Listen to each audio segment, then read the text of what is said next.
Hello students, તો આજે જે આપણે જોવાનું છે તમારા સિવિલના સેમેસ્ટર 3 નો સબ્જેક્ટ જેનું નામ છે હાઇડ્રોલિક્સ. ક્લિયર? અને હાઇડ્રોલિક્સમાં જે આપણે ચેપ્ટર રનિંગ હતું એ હતું ચેપ્ટર નંબર 3 જેનું આપણે નામ આપેલું હતું હાઇડ્રોસ્ટેટિક્સ. તો વાત કરીએ આને પહેલાના વિડિયો લેક્ચર્સમાં આપણે કઈ કઈ વસ્તુ ટેલી કરી. તો સૌથી પહેલા આપણે સમજ્યું હતું કે હાઇડ્રોસ્ટેટિક્સ એટલે શું થાય. એટલે કે જો એનું મારે સિમ્પલ ડેફિનેશન આપ્યું હોય તો કોઈ સ્થિર પાણી હોય, બરાબર, જે સ્ટેટિક વોટર હોય, એ સ્ટેટિક વોટર કોઈ પણ એક જગ્યાએ તમે સ્ટોર કરેલું હોય અથવા તો કોઈ પણ એક જગ્યાએ પ્લેસ કરેલું હોય એની ઈ સ્ટ્રક્ચર ઉપર શું ઇફેક્ટ આવે છે એને આપણે જે સ્ટડી કરીએ છીએ, જે એન્જિનિયરિંગની બ્રાન્ચને કહેવામાં આવે છે હાઇડ્રોસ્ટેટિક્સ. ક્લિયર? આજે એક વખત એવું તો રિપીટ કરી દઉં કે જે વોટર સ્ટેડી છે, ઈ સ્ટેડી વોટર કોઈ પણ એક સ્ટ્રક્ચર ઉપર કયા ટાઈપનું બિહેવિયર હશે એનું, બરાબર છે, કયા ટાઈપનું એનું વર્તણૂક હશે એનું આપણે જે સ્ટડી કે અભ્યાસ કરીએ એ બ્રાન્ચને કહેવામાં છે હાઇડ્રોસ્ટેટિક્સ. એના જો મેં તમને બે એક્ઝામ્પલ આપેલા હતા. કયા કયા એક્ઝામ્પલ્સ આપણે તો રિપીટ કરીએ. પહેલી વાત કરી હતી કે જે ડેમ છે, ડેમની બેકવર્ડ સાઈડમાં જે વોટર સ્ટોર કરેલું હોય એ સ્ટોર્ડ વોટર ડેમના દરવાજા ઉપર અથવા તો ડેમની વોલ ઉપર જે ટાઈપનું પ્રેશર ઇન્સર્ટ કરે, એ ઇન્સર્ટ જે આપણે સ્ટડી કરીએ છીએ એ કઈ બ્રાન્ચમાં આવે છે તો કે હાઇડ્રોસ્ટેટિક્સમાં આવે છે. અને આ સિવાય જે તમારી વોટર ટેન્ક છે, બરાબર છે, જે તમારી ઓવરહેડ ટેન્ક છે, તમારા ટેરેસ ઉપર વાત કરીએ તો મોટા સિન્ટેક્સના જે બધા ટાંકા હોય છે ને પાણીના, તો સિન્ટેક્સના ટાંકામાં જે વોટર ફિલ કરેલું હોય છે એ તો સ્ટેડી હોય છે, એ ફ્લો નથી થતું, એ વહન નથી થતું, તો એની જગ્યાએ સ્ટોર કરેલું સ્ટેડી ફોર્મમાં હોય છે. તો એ પણ જી ટાઈપનું પ્રેશર અથવા તો જી ટાઈપનું એનું બિહેવિયર હશે એને જે આપણે એનાલિસિસ કરીએ એ કઈ બ્રાન્ચમાં એનાલિસિસ કરવાનું છે તો કે હાઇડ્રોસ્ટેટિક્સ. ક્લિયર? પછી આપણે આમાં સમજ્યું હતું કે પ્રેશર અને ડેપ્થ વચ્ચે રિલેશન શું છે. મેં તમને એમ કીધું હતું કે જેમ જેમ ડેપ્થ ઇન્ક્રીઝ થશે એમ એમ જે પ્રેશર છે ઇન્ક્રીઝ થશે. ટોપ સરફેસ ઉપર પ્રેશર 0, જેમ જેમ તમે પ્રેશર માટેની ડેપ્થ ઇન્ક્રીઝ કરો એમ પ્રેશર પર તમારે ધીમે ધીમે ઇન્ક્રીઝ થતું જશે. ક્લિયર? અને લાસ્ટ જે લેક્ચર આપણે કમ્પ્લીટ કર્યો હતો એમાં એક મોસ્ટ આઈએમપી આપણે જે છે, બરાબર, એક લો, એક નિયમ હતો પાસ્કલ્સ લો, એ આપણે સ્ટડી કર્યો હતો. પાસ્કલ્સ લો કઈ કેવો કહેતો હતો કે જો કોઈ સ્ટેડી વોટર હોય એનું તમે કોઈ એક એલિમેન્ટ લ્યો, તમે એનું કોઈ એક ઘટક લ્યો, તો એના કોઈ પણ ડાયરેક્શનમાં તમે જો પ્રેશરની ઇન્ટેન્સિટી, બરાબર, દાબ તીવ્રતા ગણો તો એ દાબ તીવ્રતા બધી ડાયરેક્શનમાંથી એક સરખી આવે, જે આપણે ટેલી કરીને જોઈ લીધું હતું. તો આજે જે આપણે જોવાના છે મોસ્ટ બે ઇમ્પોર્ટન્ટ ટોપિક છે. ક્લિયર? આ તમારા સમમાં પણ યુઝ થવાના છે. એમાંનો પહેલો ટોપિક આજે છે ટોટલ પ્રેશર. બરાબર, અત્યાર સુધી આપણે જોઈ લીધું કે પ્રેશર ઇન્ટેન્સિટી બધી ડાયરેક્શનમાં સેમ છે, તો પ્રેશર પણ ઓબ્વિયસલી સેમ હોવો જોઈએ. તો એ આપણે ટેલી કરવાનું છે કેવી રીતે પ્રેશર આપણે કેલ્ક્યુલેટ અહીંયા કરી શકીએ. અને એની પછી આ પાછું એક ડેરિવેશન આવ્યું, ડેરિવેટિવ ફોર્મ, કે કોઈ એક આપણે માનીએ કે જો એમ એક ફિગર બનાવીને રાખેલી છે, કોઈ એક સરફેસ છે, પ્લેન સરફેસ હોય કે કર્વડ સરફેસ હોય, આ જો તમારા વોટરમાં ઇમર્સ કરેલી એ ડૂબાડેલી છે, બરાબર, પાણીની અંદર, સ્ટેડી વોટરની અંદર જો ડૂબાડેલી હોય તો આ વોટરનું આના પર પ્રેશર કઈ જગ્યાએ લાગશે ને પ્રેશર કેટલું હશે ઈ કેલ્ક્યુલેટ કરવાનું છે. આ જો અત્યારે તમે જોઈ શકો છો કે આ સરફેસ છે, બરાબર છે, એ સ્ટ્રેટ ઊભી છે અને એની અંદર સ્ટ્રેટ સરફેસ તમે ઉતારેલી છે અને જગ્યાએ તમે ટિલ્ટેડ એટલે કે ઇન્ક્લાઇન કોઈ ખૂણામાં ઉતારેલી હોય તો પણ આનું કંઈક અલગ ઇક્વેશન મળે. એના પછીના જે આપણે નેક્સ્ટ વિડિયો લેક્ચર્સ આવશે એમાં એનું પણ ઇક્વેશન હું તમને સોલ્વ કરીને સમજાવીશ. પણ અત્યારે આપણો જે પહેલો ટોપિક છે એના પર આપણે ફોકસ કરીએ. શું છે તો કે ટોટલ પ્રેશર, કુલ દબાણ, એને કહેવાય છે ટોટલ પ્રેશર. તો let us draw a figure કે એક આપણું વેસલ છે. ક્લિયર? વેસલ ઉપર અહીંયા ફ્રી વોટર સરફેસ છે, which means કે અહીંયા સુધી આના પર વોટર ફિલ કરેલું છે. આપણે માનીએ કે થ્રુ આઉટ આમાં વોટર છે, બરાબર છે, છેડ સુધી at the height of h. h ને આપણે શું કીધું હતું? ઇન્ડિકેશન હવે વધારે આપણને આવડવા જોઈએ. h એટલે કે એનું પ્રેશર હેડ અથવા તો દાબ શીર્ષ, જો ગુજરાતી ફોલો કરતા હોય તો. આનો મારું જો પ્રેશર ગણવું હોય તો પ્રેશર કઈ રીતે ગણી શકું? તો માનું કે આની અંદર મેં કોઈ એક સરફેસ ઇન્સર્ટ કરી, આની અંદર માનું કે મેં એક લાકડાનો ટુકડો ડૂબાડ્યો. ક્લિયર? પાણીની અંદર એક લાકડાના ટુકડાને આપણે ઇન્સર્ટ કર્યો, તો આ સરફેસ છે અત્યારે મેં બનાવી સ્ટ્રેટ હતી, બરાબર, સપાટ છે, વક્રાકાર પણ હોઈ શકે. જે આમ બીજી ફિગર છે એ વક્રાકાર વાળી ફિગર તમને દેખાય છે. તો જેની ડેફિનેશન કંઈક એવી કહે છે કે કોઈ પણ સરફેસ જે તમે સ્ટેડી વોટરમાં ઇન્સર્ટ કરેલી છે, ડૂબાડેલી છે, આ સરફેસ ઉપર વોટરનું જે પ્રેશર આવતું હોય એ પ્રેશરને ટોટલ પ્રેશર કહેવામાં આવે છે. આવડશે ડેફિનેશન? પાછું એક વખત રિપીટ કરું કે વોટર એક આખું બાઉલમાં ફિલ કરેલું છે, એની અંદર તમે કોઈ એક પોર્શન ઇન્સર્ટ કરો છો, બરાબર. એ પોર્શન સ્ટ્રેટ હોઈ શકે, સપાટ હોઈ શકે અને વક્રાકાર, બરાબર, તમારા કર્વની શેપમાં પણ હોઈ શકે. ઈ હવે આમાં સ્ટ્રેટ ઇન્સર્ટ કરી શકો, ઇન્ક્લાઇન્ડ ઇન્સર્ટ કરી શકો. આવું જો ઇન કેસ ઇન્ક્લાઇન્ડ કે સ્ટ્રેટ આની અંદર ડૂબાડેલું હોય તો આના ઉપર મોટરનું જે પ્રેશર આવે છે ઈ પ્રેશરને કહેવામાં આવે છે ટોટલ પ્રેશર અથવા તો કુલ દબાણ. જેને આપણે જો પ્રેશરની વાત કરતો હોય ટોટલ પ્રેશર તો એને હું પ્રેશર ફોર્સ આપણે કહીએ એટલે એને હું F થી ઇન્ડિકેટ કરું છું. તમારી બુકમાં જો કન્ફ્યુઝન માટે શું છે તો કે સ્મોલ p થી જે ઇન્ડિકેટ કરેલું છે ને જો તમને કહું બે વસ્તુ તમારી બુકમાં છે. એક સ્મોલ p થી જે ઇન્ડિકેટ કરેલું છે ને એ પ્રેશરની ઇન્ટેન્સિટી છે, દાબ તીવ્રતા. પ્રેશર ઇન્ટેન્સિટી દાબ તીવ્રતા છે, જ્યારે કેપિટલ P થી એને પ્રેશર ઇન્ડિકેટ કરેલું છે. પણ આપણે જો બેને અલગ જ તારવવા હોય તો હું પ્રેશર એટલે કે પ્રેશર ફોર્સ ને હું F થી ઇન્ડિકેટ કરીશ અને પ્રેશર ઇન્ટેન્સિટી ને તો P થી જ ઇન્ડિકેટ કરીશ, એટલે આપણે કન્ફ્યુઝન ન થાય. ક્લિયર? તો મેં શું કીધું કે જે ટોટલ F છે ઈ કેવો ફોર્સ છે તો કે જી પાણી દ્વારા સરફેસ ઉપર લગાડવામાં આવે છે. જી પાણીની અંદર તમે ડૂબાડેલી છે એટલે આ પાણી કેવું છે તો કે સ્થિર. ક્યાંથી ખબર પડી તો કે આપણા ચેપ્ટરનું નામ જ છે સ્ટડી તમે આ વોટરનું કરો છો કે જી સ્થિર છે, જી સ્ટેડી છે. ક્લિયર? હવે તો અમારે પ્રેશર ગણવું હોય તો એક વસ્તુ આપણને ખબર પડે કે આખું પ્રેશર છે ઈ કઈ ડાયરેક્શનમાં લાગશે. તમે કહેશો કે આ સરફેસ છે અને આપણે અંદર ઇન્સર્ટ કરેલી છે, આ પ્રેશર કઈ ડાયરેક્શનમાં લાગશે તો ઓબ્વિયસલી આ જે છે તમારું સરફેસ એની 90 ડિગ્રીએ લાગશે. ખબર પડે છે? આખું સરફેસ અને અલગ બાર આખી ઇન કેસ તારવી લો આ તમારું સરફેસ છે બરાબર, આનો વોટર તો વોટરનું પ્રેશર તો આવું ડાયરેક્શનમાં લાગશે. તો આ કેવું થયું તો કે તમારી સરફેસને લંબ રૂપે અથવા તો પરપેન્ડિક્યુલર 90 ડિગ્રી આનો પ્રેશર લગાડવામાં આવે છે. એટલે આના પર મારે પ્રેશર ગણવું હોય તો પ્રેશર કેવી રીતે કેલ્ક્યુલેટ કરી શકીએ? તો આના માટે આપણે એક વસ્તુ ઇન્ડિકેટ કરી. સપોઝ આ જે છે બરાબર એને હું લાર્જ કરી નાખું, એનલાર્જ કરી નાખું. આ જે બોક્સ છે જે આપણે અંદર ઇન્સર્ટ કે ડુબાડેલું છે એને હું એનલાર્જ કરું તો શું થઈ શકે? બરાબર, જો આખું વોટર જ છે, સરાઉન્ડિંગ હજી વોટર જ છે, પણ હું છે ને એ ફિગરને એનલાર્જ કરીને તમને ટોટલ પ્રેશર ગણતા શીખડાવું છું. આ તમારું બોક્સ છે બરાબર છે, સરાઉન્ડિંગ હજી વોટર જ છે. એમ જ માનીએ સરાઉન્ડિંગ શું છે એની વોટર જ છે હજી. આના માટે પ્રેશર ગણવું હોય તો લેટ અસ સે આપણે એક સ્ટ્રીપ લઈ લઈએ. સ્ટ્રીપ એટલે કે એક પટ્ટી. બરાબર, ટોટલ પ્રેશર ગણવું હોય તો આપણે એક ઈઝી વે છે કે તમે છે ને આને પાર્ટ વાઇઝ ડિવાઇડ કરી નાખો. તમારું જે બોક્સ છે જે તમે ઇન્સર્ટ કરેલું છે બરાબર, એનીથિંગ હોય બોક્સ છે, પથ્થર જે કાઈ પણ તમે ઇન્સર્ટ કરેલું છે પાણીની અંદર, તમારે એનું ટોટલ પ્રેશર ગણવું હોય તો એનું પાર્ટ એ વસ્તુ છે ને એને પાર્ટમાં ડિવાઇડ કરી નાખું. તો આ કહી દો આ પાર્ટ નંબર 1 બરાબર, પછી બીજા પાર્ટમાં ડિવાઇડ કરો આને કહી દો આ પાર્ટ નંબર 2. અને મારે પ્રેશર ગણવું હોય તો જો પ્રેશર ગણવાનું ઇક્વેશન કેવું છે? Total force. જો આપણે ખ્યાલ છે pressure intensity equals to force upon area થશે. તો મારે ફોર્સ ગણવું હોય તો સૂત્ર શું થાય? Pressure intensity into area. અને આ આપણો પાર્ટ 1 છે તો આનો ફોર્સ 1 શું થશે ગણવું હોય તો કે પ્રેશર ઇન્ટેન્સિટી 1 ઇન્ટુ એરિયા 1. આનો કઈક એરિયા હશે. નાની સ્ટ્રીપ કે જે નાની પટ્ટીને ધારી બરાબર, એક્ચ્યુઅલી તો નાના પટ્ટીમાં ન હોય ને, એક્ચ્યુઅલી તો આખો પદાર્થ હશે. પણ હું એને એમ કહું કે મારે પ્રેશર ગણવું તો મારે એને પાર્ટ વાઇઝ ડિવાઇડ કરી નાખું. જેટલા પાર્ટ પડી શકે એટલા પાર્ટમાં આપણે એને ડિવાઇડ કરીને પછી જ એનું કેલ્ક્યુલેશન કરશું. તો પહેલાનો પાર્ટનો જે ફોર્સ મળે છે એ મને શું મળે છે કે P1 A1. પછી બીજા માટેનો મળશે તો આ પાર્ટ નંબર 2 હોય તો એને શું મળશે તો કે P2 A2. અને તમારે જો ફિગર સાથે ઇન્ડિકેટ કરવો હોય અને પછી આનું તમારે ડિસ્ક્રિપ્શન લખવું હોય તો F1 શું છે તો કે પહેલા પાર્ટનો ફોર્સ બરાબર છે. આપણે જો ઇન કેસ લખીએ અહીંયા જો ડિસ્ક્રિપ્શન તમને લખવાનું કીએ તો ડેફિનેશનના ફોર્મમાં પૂછાય છે, બીજામાં કંઈ નથી પૂછાતું. પણ ઇન કેસ પૂછે કે ડિસ્ક્રાઇબ કરો તો F1 એટલે કે ફોર્સ અથવા તો ટોટલ પ્રેશર ફોર્સ એમ કહી દે ને તો એ ચાલશે. પ્રેશર ફોર્સ કેના ઉપર તો કે નંબર 1 સ્ટ્રીપ ઉપર જે આપણે એઝ્યુમ કરી. P1 એટલે શું છે તમારું P1 P2 અથવા તેમ કહીએ P1 અને P2 શું છે? F1 અને F2 છે પ્રેશર ફોર્સ. P1 P2 શું છે તો કે પ્રેશરની ઇન્ટેન્સિટી દાબ તીવ્રતા. અહીંયાના પહેલાના ચેપ્ટર્સ એટલે કે સેકન્ડ ચેપ્ટરમાં કેલ્ક્યુલેટ કરીને તમને બતાવેલી છે ઓમેગા SH થી. ક્લિયર? અને લાસ્ટમાં A1 અને A2 શું છે તો કે એરિયાસ છે. એરિયા કેમ મળે? લંબચોરસ હોય તો રેક્ટેંગલ હોય તો એરિયા કેમ મળે? Length into width. લંબાઈ ગુણ્યા પહોળાઈ. અને પહોળાઈ આપણે કંઈક ધારી લેશું બરાબર છે. મારે પાર્ટ જ પાડવા છે. હું 10 મીટર હોય તો 1 મીટરના પાર્ટ પાડ દો કેટલા પાર્ટ પડે તો કે ટોટલ પાર્ટ પડશે 10. એવી રીતે આનો એરિયા જોતો હોય તો આ પાર્ટ ફિક્સ હશે, એની લેન્થ ફિક્સ હોય, પણ આ જેનું પાર્ટ પાડીશ કેવા થઈ જશે? અલગ અલગ પાર્ટમાં ડિવાઇડ થશે. ક્લિયર? આવડી જશે. ટોટલ પ્રેશર કેને કહેવામાં આવે છે?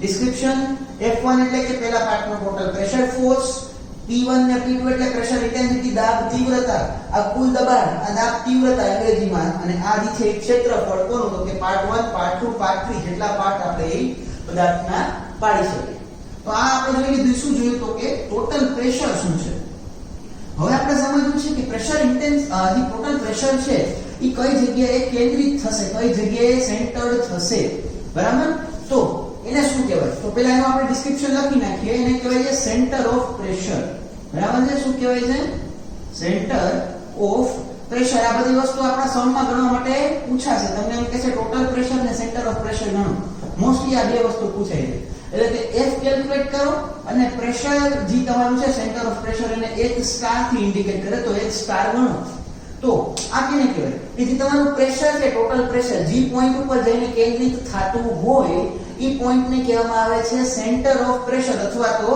દાબ કેન્દ્ર ગુજરાતીમાં કહીએ તો દાબ કેન્દ્ર કેવી રીતે પૂછાય છે એક્ઝામિનેશનમાં તમને એમ કહેશે કે કુલ દબાણ અને દાબ કેન્દ્ર શોધો સમમાં જો પૂછાતું હોય તો અને મોસ્ટલી સમમાં જો આવી રીતે પૂછાય છે કુલ દબાણ અને દાબ કેન્દ્ર શોધો ઓકે તો કુલ દબાણ આપણે સમજી લીધું એનો જે ઇક્વેશન છે હમણાં આપણે ડિરાઈવ કરીએ છીએ કે કુલ દબાણ ફાઇન્ડ કેમ કરો પણ એની ડેફિનેશન સમજી લીધી દાબ કેન્દ્રની ડેફિનેશન મેં તમને કહી દીધી કે કોઈ એક પદાર્થ છે એના પર લાગતો કુલ બળ કુલ પ્રેશર ફોર્સ જે બિંદુએ કેન્દ્રિત થાય એ બિંદુને શું કહેવામાં આવે છે તો કે એ બિંદુને કહેવામાં આવે છે કુલ દબાણનું દાબ કેન્દ્ર અથવા તો સેન્ટર ઓફ પ્રેશર એના સેન્ટર ઓફ પ્રેશર માટે એક બાબત જાણવા જેવી છે કે જે સેન્ટર ઓફ પ્રેશર હોય છે તમારું બરાબર એ તમારા CG થી થોડુંક નીચે આવે છે આ માને કે આમ સેન્ટર પોઈન્ટ લો તો અહીંયા ક્યાંક આવે પદાર્થનું સેન્ટર પોઈન્ટ લો તો અહીંયા ક્યાંક આવે ને આ પદાર્થનું સેન્ટર પોઈન્ટ છે અને આપણે કહીએ કે આ એનું CG છે બટ આનું જે પ્રેશર પોઈન્ટ છે ને એ CG થી થોડુંક નીચે આવશે કેટલું નીચે એ આપણે ગણશું બરાબર અને અહીંયા આપણે પ્રૂવ કરીને હમણાં બતાવશું કે જે પોઈન્ટ છે CG થી કેવો આવે છે નીચે એ પોઈન્ટને આપણે P પોઈન્ટ કહીએ છીએ આવડશે આ એનું હાફ કરીએ તો CG મળે પણ મારે જો ટોટલ પ્રેશર જોતો હોય તો એ ક્યાં લાઈ કરે છે તો કે આનાથી નીચે MCQs માં પણ જો આ ક્વેશ્ચન પૂછો હોય તો પૂછી શકે છે બરાબર છે કે તમારો જે પ્રેશર પોઈન્ટ છે પ્રેશરનું જે સેન્ટર પોઈન્ટ છે કઈ જગ્યાએ લાઈ કરે છે તો કે CG થી નીચે અથવા તો CG થી બેલો ક્લિયર તો આપણે સમજી લીધું કે સેન્ટર ઓફ પ્રેશર શું છે અને ટોટલ પ્રેશર શું છે હવે આપણે વાત કરીએ કે મોસ્ટ IMP તમારું આ વાળું સોલ્યુશન શું સોલ્વ કરીને બતાવવાનું છે કે ટોટલ પ્રેશર કેટલું હશે આ જે તમે વર્ટિકલી ઇમર્સ્ડ સરફેસ આ વર્ટિકલી છે અને સિવાય એક વસ્તુ આવે કે આને સરફેસનો ઇન્ક્લાઇન રાખી દો ત્રાંસી રાખો તો શું ચેન્જ થશે પણ અત્યારથી તમારે total pressure and centre of pressure આ બે ગણવાના છે F અને H સ્ટાર કોના માટે તો કે એક વર્ટિકલી ઇમર્સ્ડ બોડી જે પાણીની અંદર ડૂબાડેલી છે અને આ વોટર કેવું છે તો કે સ્ટેડી છે આટલી વસ્તુ ક્લિયર થઈ ગઈ તો ચલો સ્ટાર્ટ કરીએ સૌથી પહેલા તો જોઈએ શું કીધું છે અહીંયા કે એક ફ્રી વોટર સરફેસ છે આ તમારું પાણીની સપાટી છે માનો કે આ ટોપ સરફેસ છે આની ઉપર બધી હવા છે નદી છે અને નદીની અંદર મેં એક આવી સરફેસ ડૂબાડી ક્લિયર આનું સીધી ક્યાં અહીંયા હશે સેન્ટર પોઈન્ટ આવ્યા છે સેન્ટરમાં તો આ સીધી સુધીનું ડિસ્ટન્સ છે ને આપણે ટોપ થી એને હું કહું કે h બાર કહેવાય બરાબર ખાલી નામ આપું છું આ તમારું શું છે તો કે CG છે સેન્ટર ઓફ ગ્રેવિટી જે જગ્યાએ આ તમારી વસ્તુ તમે એને તમારા હાથ ઉપર રાખો અને સર્કલ થાળીની વાત કરી તો એક્ઝામ્પલની પેલા આપ્યો તો થાળી જે તમે સેન્ટર પોઈન્ટ ઉપર રાખીને ફેરવો તો ફરી જશે ફૂટબોલનો બોલ છે જે પોઈન્ટ ઉપર રાખીને તમે ફેરવો તો ફરી જાય તો એ પોઈન્ટને કેમ આવે છે એનું CG નું ડિસ્ટન્સ શું છે તમારું તો કે h બાર ક્લિયર હવે જે તમારું સેન્ટર ઓફ પ્રેશર છે આપણે માન્યું કે કઈ જગ્યાએ લાઈ કરે છે તો કે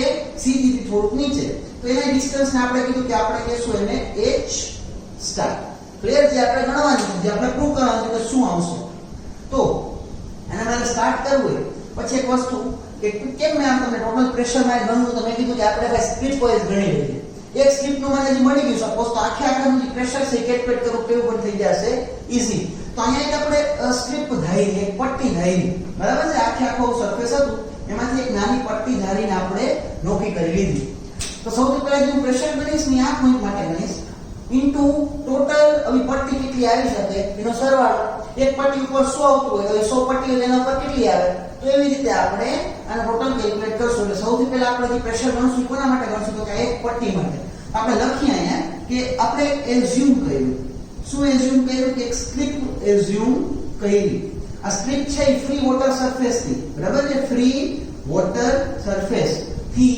કેટલી ડેપ્થ આવેલી છે? તો હું કહું કે આ નીચે ફ્રી વોટર સરફેસ થી તમારી h ડેપ્થ આવેલી છે.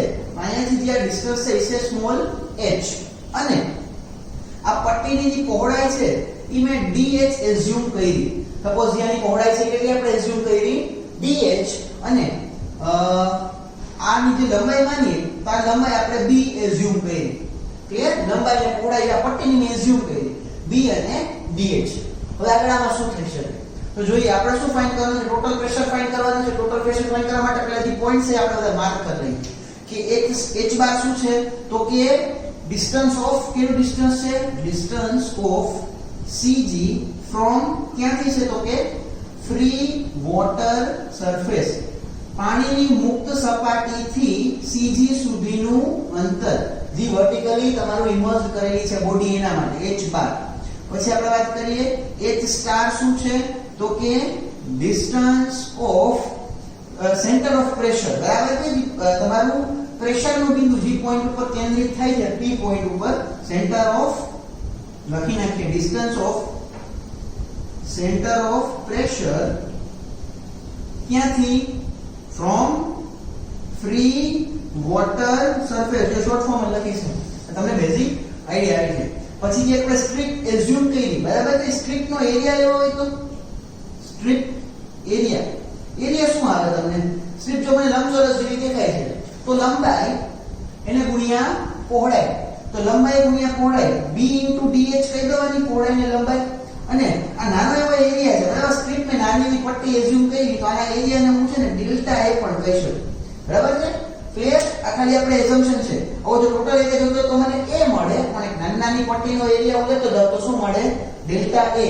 હવે જો આ થી એક જ પટ્ટી આપણે ધારી તો ડેલ્ટા a, જો 2 થી 3 પટ્ટી ધારી તો delta a1, delta a2, delta a3, પછી બધાનો સરવાળો કરો તો ટોટલ એરિયા આપણને મળી જશે. ક્લિયર? બીજો આપણે આને ડિસ્ક્રાઇબ કરવા જેવું તો કે હા, સ્ટ્રીપ નું ડિસ્ટન્સ ક્યાં છે? સ્ટ્રીપ કઈ જગ્યાએ લાઈ કરે છે, કઈ જગ્યાએ છે? તો કે એટ h ડિસ્ટન્સ ક્યાંથી છે? From free water surface. Auto description પહેલા આપણે લખી નાખવાનું થશે કે જે તમારું h બાર છે એ શું છે? તો કે તમારું ડિસ્ટન્સ cg નું ક્યાંથી? તો કે પાણીની મુક્ત સપાટીથી. લખી નાખ્યું. પછી h સ્ટાર શું છે? તો કે તમારું સેન્ટર ઓફ પ્રેશર જે આવવાનું છે, ખબર નથી કઈ જગ્યાએ આવશે, પણ એનું ડિસ્ટન્સ છે ક્યાંથી? તો કે ફ્રી વોટર સરફેસ. પછી સ્ટ્રીપ જે આપણે ધારી એનો એરિયા શું નીકળી શકે? તો કે b dh, અને એના એરિયાને આપણે શું કહી શકશું? ડેલ્ટા a અથવા તો dA.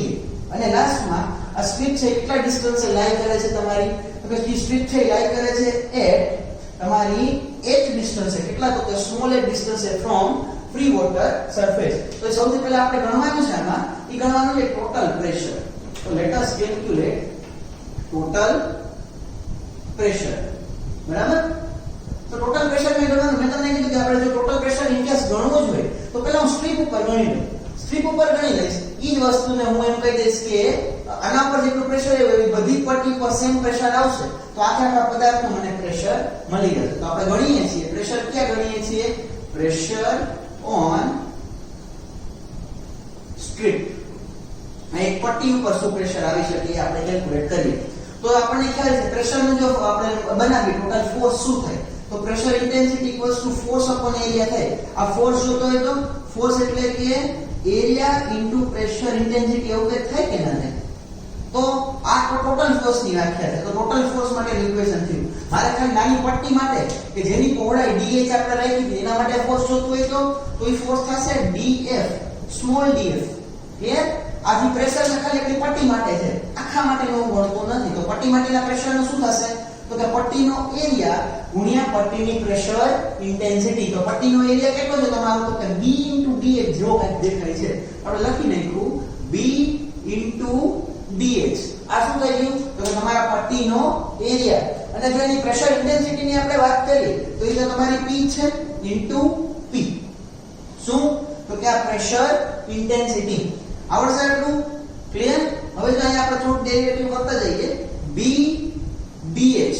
હવે પ્રેશર ઇન્ટેન્સિટી નું સાદું સૂત્ર માનો આપણે, તો સાદું સૂત્ર શું હતું? ઓમેગા s h સમથિંગ હતું.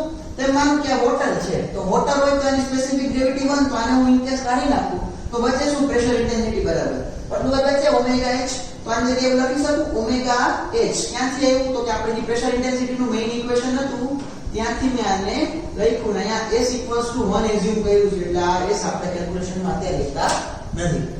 Okay done. તો આ શું મને મળી ગયું? તો કે પ્રેશર મળ્યું કોના ઉપર? તો કે એક નાની એવી સ્ટ્રીપ ઉપર. પણ આપણે પ્રેશર નાની એવી સ્ટ્રીપ ઉપર ગણવાનું નથી. હવે એક સ્ટ્રીપ નહીં હોય, આનો એક પાર્ટ ના મળી શકે, આ તો ઘણા બધા પાર્ટ પડે.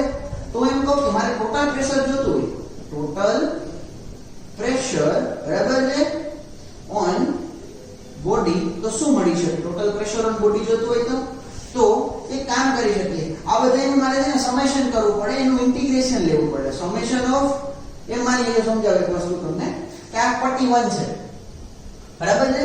હવે એવું છે કે આમાં 16 પટ્ટી બની શકે, તો 1 2 3 4 5 6 બધાનો સરવાળો એટલે તમારો ટોટલ f થાય.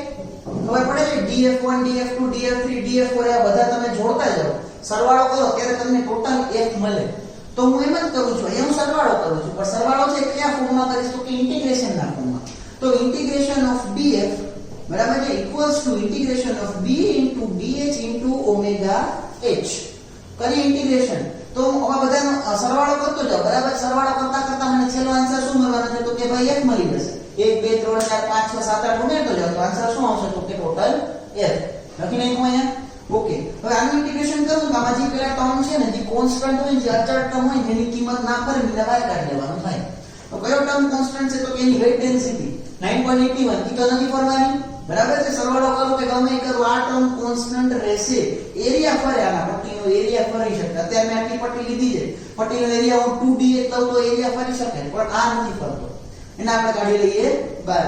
તો એ બચ્યું શું? b dh બરાબર છે, b dh અને h બચ્યું. હવે આમાં મેં તમને વસ્તુ કહી દીધી કે આ બંને છે ને મલ્ટીપ્લાય કરું તો આનો એરિયામાં લઈને હું કહી દઉં dA. કોનો એરિયા? તો કે સ્ટ્રીપનો એરિયા. ઓકે, તો એ કહી દઈએ આપણે. ચલો, તો એનું જે સમેશન અત્યારે હજી સીધી રાખું છું dA h થઈ દીધું. હવે જો હવે નાના કેમ અહીંયા ફોર્સ નાના ફોર્સ હતા તો ટોટલ ફોર્સ મળી ગયો. તો નાના એરિયા લો તો બધા એરિયાનો સરવાળો કરું તો ટોટલ મને એ જ મળી જાય, કેપિટલ એ.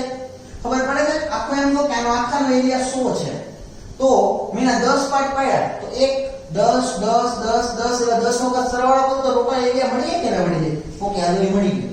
પછી તમે જો x બાર તમને મેથ્સ ના રૂલ ખ્યાલ હોય, x બાર ન હોય તો શું કરવું પડે? તો કે ભાઈ x1 x2 x3 x4 કરવું પડે. તેમ માનો કે આ છે x છે બરાબર. તો x ગણવું હોય તો આ બધાયનો h1 h2 h3 h4 નો સરવાળો કરો તો ટોટલ h બાર મળે કે ના મળે? ટોટલ શું મળી જાય આપણને? h બાર.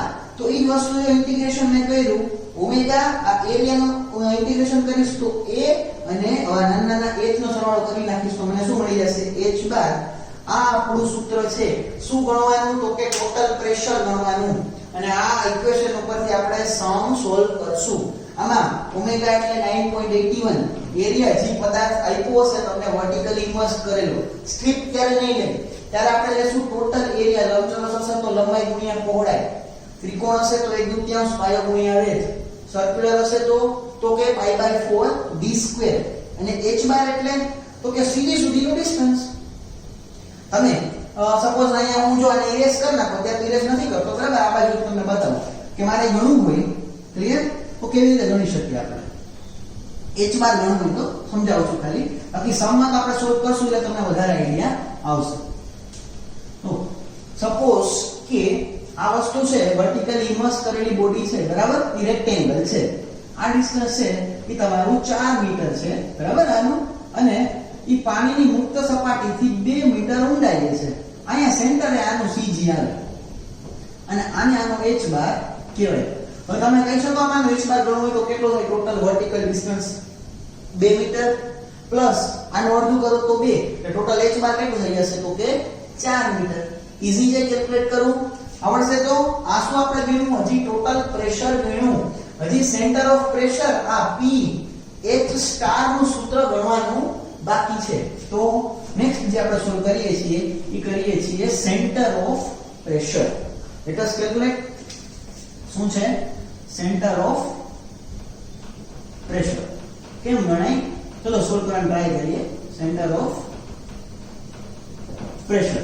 હવે તમને ખબર છે કે પ્રેશર છે, ટોટલ પ્રેશર ની F છે, અને આપણે એને જો હું લઉં, બરાબર, મોમેન્ટ લઉં, તો ફોર્સ ઇન્ટુ ડિસ્ટન્સ થાય. ફોર્સ લાગે છે ડાઉનવર્ડ ડાયરેક્શનમાં, અને ડિસ્ટન્સ કેટલા ડિસ્ટન્સે લાગે છે? તો કે h બાર ડિસ્ટન્સે લાગે છે. તેની હું મોમેન્ટ લઉં છું, બરાબર ને? Moment for total force. Total force માટેની મોમેન્ટ લઉં તો શું થશે? ટોટલ ફોર્સ માટેની મોમેન્ટ થશે F ઇન્ટુ h સ્ટાર. આ ટોટલ ફોર્સ માટેની છે. પણ જો આ સ્ટ્રીપ માટેની લો તો સ્ટ્રીપ માટેનો ટોટલ ફોર્સ તો કે dF થાય. અને એ કઈ જગ્યાએ કેન્દ્રિત થાય છે? એનું ડિસ્ટન્સ કેટલું છે? તો કે h જેટલું છે. એનું ડિસ્ટન્સ h સ્ટાર નથી. તો હવે મોમેન્ટ ફોર સેમ વસ્તુ કરવી છે. મોમેન્ટ ફોર કોના માટે? For strip. અહીં ટોટલ ફોર્સ, બરાબર? Moment for total force. તો આના માટેની dF ઇન્ટુ h એવું થશે કે નહીં થાય? ઓકે. હવે આપણને ખબર છે કે dF એટલે આવું કાંઈક હું લખી શકું. શું છે dF એટલે? b into dh into omega h. લખી નાખીએ. શું થશે? તો કે b into dh into omega h into h. તો આ મને ખાલી એક છે સ્ટ્રીપ, એની મોમેન્ટ મળી. હવે ઘણી બધી સ્ટ્રીપની બધાની મોમેન્ટનો સરવાળો કરું એટલે કે ઇન્ટિગ્રેશન કરું, સમેશન કરું, તો સમેશન શું મળશે આપણને? Summation of all strips moment. બધી સ્ટ્રીપની મોમેન્ટનો સરવાળો લઉં તો શું મળે? તો summation b into dh into omega h into h. આમાંથી કોમન ટર્મ કયું છે તમારું? તો કે આ ઓમેગા. આડી છે એનું કોઈ થાય નહીં, કાઢી નાખો કોમન. તો બચ્યું શું? b into dh into h into h. એટલે અહીંયા આમ કહ્યું કે h નો સ્ક્વેર થશે. ઓકે, લખી નાખીએ b into dh into h નો સ્ક્વેર થશે. ઓકે, નહીં? લખી નાખ્યું. હવે આને એમ કહેવાય કે આ એરિયા છે. b ઇન્ટુ dh શું છે? તો કે એરિયા. કોનો એરિયા? તો કે આ નાની એક સ્ટ્રીપનો. તો લઈ લઈએ, અહીંયા લખી નાખીએ કોનો એરિયા છે? તો કે આ સ્ટ્રીપનો એરિયા છે. Okay, done. હવે આને આગળ જવું છે ને, આપણે થોડુંક સ્ટ્રક્ચર મિકેનિક્સ સમાન નોંધવું જોઈએ. સ્ટ્રક્ચર મિકેનિક્સમાં એક સબ્જેક્ટ આવે છે, ચેપ્ટર નંબર 3. તેનું નામ છે મોમેન્ટ ઓફ ઇનર્શિયા. બરાબર? તો મોમેન્ટ ઓફ ઇનર્શિયાનું છે ને અહીંયા એપ્લિકેબલ આવશે. એક એનો એક લો અહીંયા લગાડવાનો છે, અને એની ડેફિનેશન અહીંયા લગાડવાની છે. તો એમ કહો કે મોમેન્ટ ઓફ ઇનર્શિયાની ડેફિનેશન એવી હતી કે કોઈ પણ એક એરિયા આગળ લીધેલી સેકન્ડ ટાઈમની મોમેન્ટને કહેવામાં આવે છે મોમેન્ટ ઓફ ઇનર્શિયા. બરાબર? જે તમારે આવશે તમે સ્ટ્રક્ચર મિકેનિક્સ ભણશો, બરાબર? એમાં ચેપ્ટર 3 તમે ભણશો મોમેન્ટ ઓફ ઇનર્શિયા. તેમાં આવશે એની ડેફિનેશન કે કોઈ પણ એરિયા આગળ લીધેલી, આ એરિયા છે, કોઈ પણ એરિયા આગળ લીધેલી સેકન્ડ ટાઈમની મોમેન્ટને, એટલે કે h અને h સ્ક્વેર સેકન્ડ ટાઈમની મોમેન્ટને શું કહેવામાં આવે છે? Moment of inertia. ક્લિયર? તો આને જો હું ઇરેઝ કરી નાખું, કારણ કે હવે આપણે આનું કશું કામ નથી, કારણ કે બાકી બધી ડેરિવેશન છે. હવે આપણે અહીંયા નોટ ડાઉન કરશું. તો શું થશે ડેફિનેશન એની મોમેન્ટ ઓફ ઇનર્શિયાની? તો અહીંયા એપ્લાય mi ડેફિનેશન. બરાબર છે? ડેફિનેશન અહીંયા એપ્લાય કરું તો મોમેન્ટ ઓફ ઇનર્શિયા થઈ જાય. અને આવા એક એરિયા નથી, ઘણા બધા એરિયાનો સરવાળો કરતો જાવ. બરાબર છે? તો મને ટોટલ મળે એ મળે IO. Total moment of inertia બધાનો નાના જેટલા એરિયા હતા બધા એનું મેં એક પાસે એનો સ્ક્વેર મોમેન્ટ લેતો ગયો, સરવાળો મળ્યો. એને આપણે શું કહી દીધું? Moment of inertia. બરાબર છે? તો આ જે છે બધી પટ્ટીનો સરવાળો એનો મોમેન્ટ ઓફ ઇનર્શિયા. આને કહી દઈએ ઇક્વેશન નંબર 2, અને જે આપણે પહેલું મળ્યું તો આપણે એને કહી દઈએ ઇક્વેશન નંબર 1. તો હું ઇક્વેશન 1 અને 2 ને કમ્પેર કરું છું. શું કરીએ છીએ આપણે? ઇક્વેશન નંબર 1 અને 2 ને કમ્પેર કરીએ. તો f into h star equals to omega I0. ખબર પડે છે શું કર્યું? હવે અહીંયા f એટલે શું થઈ શકે? તો જો આપણે સોલ્વ કરીને રાખેલું છે f એટલે તો કે omega a h bar.